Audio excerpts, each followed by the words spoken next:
So,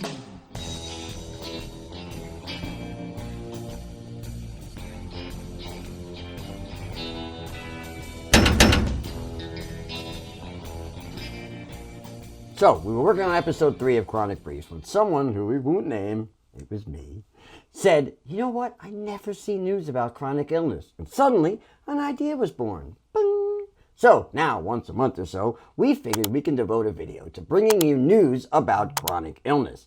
Not only will it help to keep you informed in this age of 24-hour news cycles and Twitch streamer beta access game drop contests, but also to serve the purpose of helping keep the content of Chronic Briefs fresh. Yes, there is such thing as too much of something good. Trust me. Although don't ask my ex. Anywho, we've got some interesting news stories lined up for you. And as always, not only will you actually get some real info, but you'll get some laughs too in our trademark style. You love it. We love it. Everybody loves it? Yes, they do. Thank you for asking. Keep in mind, the links to all the stories will be in the video description, so you can check them out for yourselves if you want to read all the jargon. Now, without further ado, here is CBNN, the Chronic Briefs News Network. First, apparently, some researchers have discovered that people living high in the Himalayas have a lower risk for chronic illness, such as diabetes, hypertension, and other chronic disease pathways. Yes, researchers at Binghamton University, SUNY, and other institutions have conducted studies on the populations of China and other countries in the area, and it seems like living so high in the air that there's actually less oxygen can help prevent chronic illnesses. Who knew? That's it, guys. That's it. We got it solved. We're out of here. Woo! Okay, everybody watching this, all we have to do is move to the Himalayas or your closest convenient mountain peak. Or Denver. I know. Great choices. Sorry, Denver. You can choose a life of pain and suffering or commuting by yak. What's wrong with a yak? Yaks are great. They got the fur and the tail and, other yakly attributes. For the rest of you, though, who prefer to stay much closer to good old terra firma and much farther away from yak milk, you'll have to wait for the results of the research to be put to practical non-yak use. But good news is good news is good news. Now, where's Jack? He's my yak. Jack the yak. A new study done by Johns Hopkins researchers shows that our immune systems have what is being called a chaperone molecule. Ooh, sophisticated. A chaperone molecule which keeps the immune system in line so that it doesn't mistakenly attack normal, healthy cells. Why does that sound familiar? Oh, because that's exactly what happens in chronic illnesses like rheumatoid arthritis and multiple sclerosis and lupus and a million other chronic illnesses. Yes, apparently they demonstrated that in mice there are two proteins, DO and DM. Anywho, DO and DM work together to make sure that diseases like mine don't happen. Now, while we have a good understanding of how DM works, of course, DO has always been elusive. I'll spare you the medical jargon, you can read it yourself if you want, but the gist of it is that if you have just one chaperone working, you'll be about as successful a parent as who tells their kid to make good choices on prom night and then gives them the keys to the convertible. Yeah, good plan, new grandparents. Basically, you need all parts working together correctly to stop the immune system from attacking healthy body cells. Now, I'm no genius, but it seems to me that a research study that figured out you need all parts of your immune system to function correctly in order to prevent autoimmune disease could have saved a ton of cash if they just asked one of us.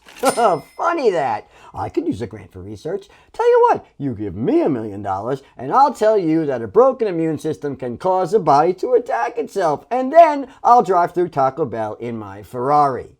Nothing helps an RA flare like a Ferrari. Sounds like a win-win to me.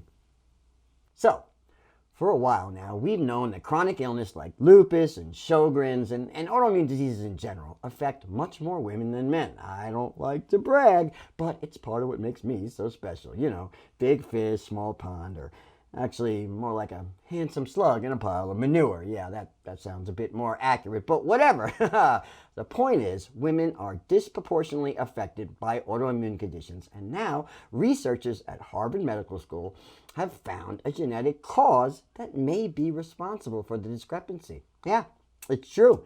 it seems that men in general have a higher concentration of molecules which are able to identify the difference between harmless junk made of parts of old cells and dangerous invaders which should be destroyed and gotten rid of. Now, oh man, I really hate to play the gender stereotype card here, but is anyone actually surprised that men have a higher chance to identify and keep junk as being worth something, and women have a much shorter patience for said junk and are much more likely to tag it as garbage and destroy it? I mean, is anyone really that surprised? Hello, married people, help me out here. When I was married, I can't tell you how many times I heard, "Why don't you throw out some of this junk?" Well, who's laughing now? That closet full of old junk was worth something after all. Ha ha ha, immune system. Hopefully, this research will lead to finding a way to help women get more of this protein, thus preventing some chronic illnesses and throwing out my original Sega Genesis. And now it's time for sports. Sports?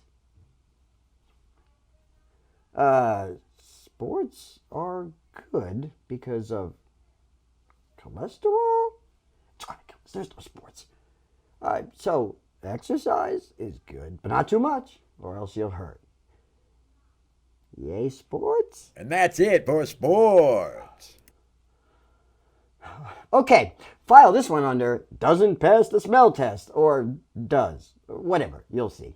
It seems that researchers have discovered that the most foul-smelling compound on Earth, aptly called putrescine, can help relieve chronic inflammation. Yeah, I don't even know where to begin on this one, but let's stick to the facts for now, and I'll try not to make any obvious jokes.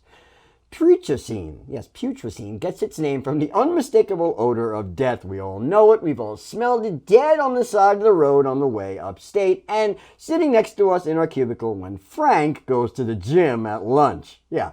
Well, apparently, instead of calling HR on Frank again, you should be thanking him. Yeah, thanking him for his mind-numbing stench, which is actually helping to prevent chronic inflammation and especially the hardening of your arteries. Yes, it's true. Apparently, it seems that when you detect this specific olfactory nightmare of a smell, it helps to activate certain proteins that are tasked with cleaning out dead cells in your body, which can cause inflammation if left for too long. Yeah, imagine that HR meeting. Now, Frank, I understand you are uncomfortable with Dan invading your personal smelling space, taking unwelcome sniffs, smelling you inappropriately. Do I have that right?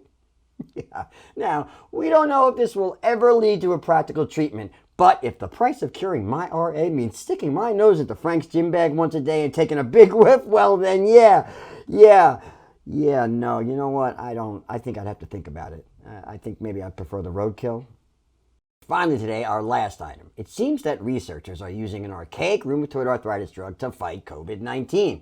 Yeah, Oranofen, or as we know it colloquially, gold shots, or gold salts, are now being tested as a way to fight the virus. Yeah, now when I was a kid, I used to get gold shots every week or two, right in the tuchus, and they did absolutely nothing. Except for one horrible side effect, where I heard the joke about me sitting on a fortune so many times, and it kept getting funnier every single time I heard it. Yeah, the drug did pretty much nothing for me, and most people with RA had a similar experience. It's part of the reason why it fell out of favor, especially for children. Somehow, though, researchers dug it up, and they mined the drug for its usefulness, and now they think they might have hit pay dirt. Hello? This thing on?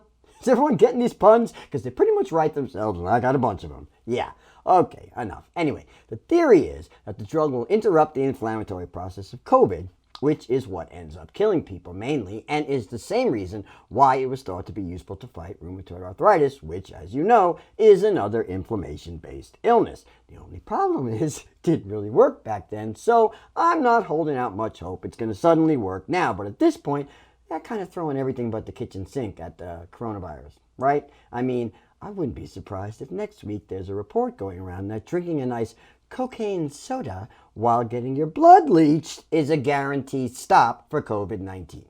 And also your heart. Yeah, either way, it's certainly a blast from the past for many of us long-time chronic illness patients to see that old golden chestnut resurfaced. Ah, the golden years. I told you, I got a bunch of these, so buckle up. Now, That's about it for Chronic Briefs news for May 2020. We'll be back next month to keep you informed and entertained, of course, while we bring you what news there is about chronic illness, which is never really that much. But of course, we wouldn't be bringing you news without more sports. In the meantime, you know it, you love it, be kind, rewind, keep on keeping on, and we'll talk soon.